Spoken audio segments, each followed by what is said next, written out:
Red Bull showed off dominance last season that we've never seen before in Formula 1. They broke almost every single season record possible, winning all but one race in 2023. Fans are hoping for a little bit more of a title race next season, so fans won't like to hear that the RB20 sounds like it could be even more fearsome of a car than the RB19. So let's take a look at the improvements Red Bull are trying to make to this car, how the team are dealing with copycats, and the comments from Adrian Newey that are scaring the rest of the grid. The RB19. Now, I'm not sure that when Red Bull unveiled the RB19, they knew that it was going to become one of the most dominant cars in sports history. The brilliant work of the Red Bull team helped their drivers win all but one race the entire season. The car gave Red Bull their third consecutive world title and made the competition look miles behind. Max Verstappen looked like a certainty to win no matter where he started on the grid. That's just how fast this car really was. So you might think that all Red Bull really need to do is follow the same sort of concept that gave them success last year. If it isn't broken, then why are they fixing it? Well, it's not that simple for Red Bull as they have a lot of considerations to take into account. Red Bull's issues for 2024. Now, one of the issues with being the most dominant team in the sport is that everyone will try to copy you. Throughout the years when Mercedes were the team to beat, all the teams had their eye on what the Merc were doing. Just look at the pink Mercedes we saw in 2020. Red Bull will be wary that teams will be focusing on copying them. We saw at the end of the previous season that Red Bull were being slightly caught up, even if they kept their winning streak going. Some teams are focused on a different strategy completely, with Alpine's technical director saying that his team won't be able to beat Red Bull by copying their strategy. Behind the scenes, you would imagine lots of teams will be copying Red Bull's strategy. It is why Red Bull engineers are being picked off by other teams wherever possible. The team themselves are pretty certain that teams need to do a lot more than copy Red Bull to compete with them. Red Bull engineer Pierre Wack spoke about teams copying their design. He said, "I think it's possible to copy, but in every business in the world, when it's technical, the how is one aspect. The most important aspect is why. If you don't know why, you can copy whatever you want, but it's better to stay with what you understand." It is certainly a point that teams will be aware of. Simply by copying or taking inspiration from the design of the car is not enough. Competing teams need to understand the reasons why Red Bull have made certain design choices with their car. Newey talking up the car. Despite being by far the fastest car in the grid, it seems that Red Bull are still planning on bringing in some upgrades to the RB20. It may not be surprising that Red Bull have a lot of upgrades in the pipeline, considering the time they will have spent on the new car. Early in 2023, Red Bull knew that they had the championship sealed. The team were able to divert more of their resources to the RB20 earlier than other teams were able to focus on next year. They should give Red Bull even more of an advantage, considering how little they needed to improve on the RB19 throughout the season. The news coming from the Red Bull team seems to indicate that they are pretty confident about the new car, particularly if you listen to design wizard Adrian Newey. Towards the end of last year, Newey told former team boss Eddie Jordan that the F1 world should expect more of the same in 2024.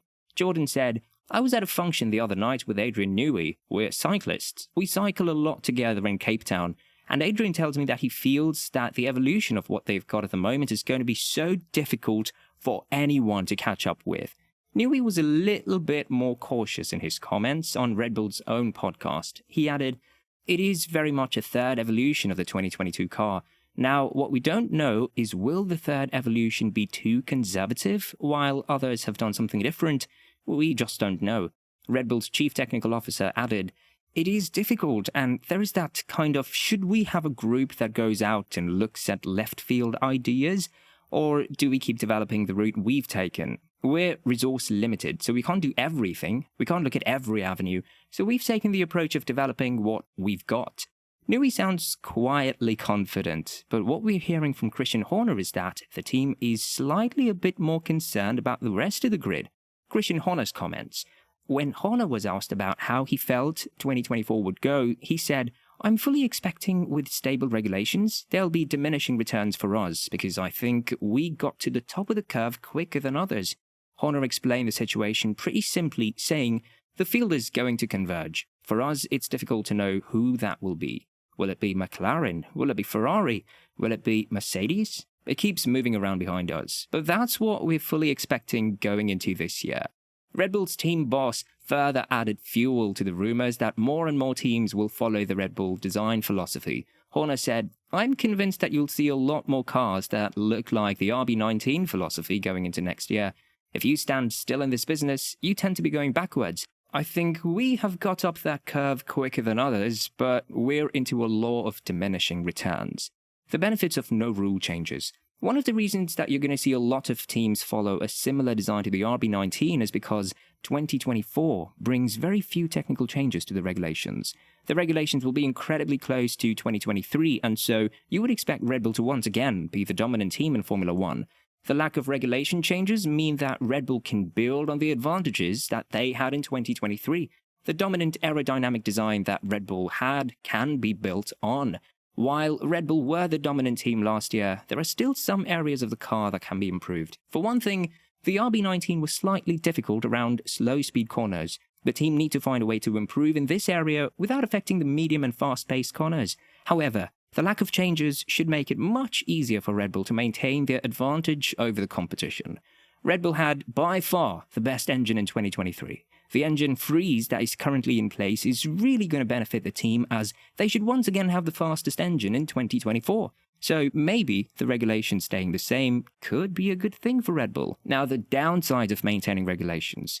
It's not all good news for Red Bull, though. Horner spoke about the fact that because the regulations are staying the same, there is a limit to how good Red Bull can be. There is no doubt that the team were ahead of the curve in 2023, but there is no guarantee that Red Bull can keep improving on their designs, whereas the other teams on the grid have got a lot of room to grow. I don't think it's crazy to say that it is going to be incredibly difficult for Red Bull to maintain the lead that they had over the rest of the grid in 2024. Teams are going to use concepts similar to Red Bull, and so it's going to be incredibly difficult for the team to differentiate itself. But in the past, we've already seen Red Bull race in front of the competition. Max Verstappen still has to be the favourite for a fourth consecutive driver's title in 2024, but the rest of the grid is certainly going to be closer to Red Bull than they were last year.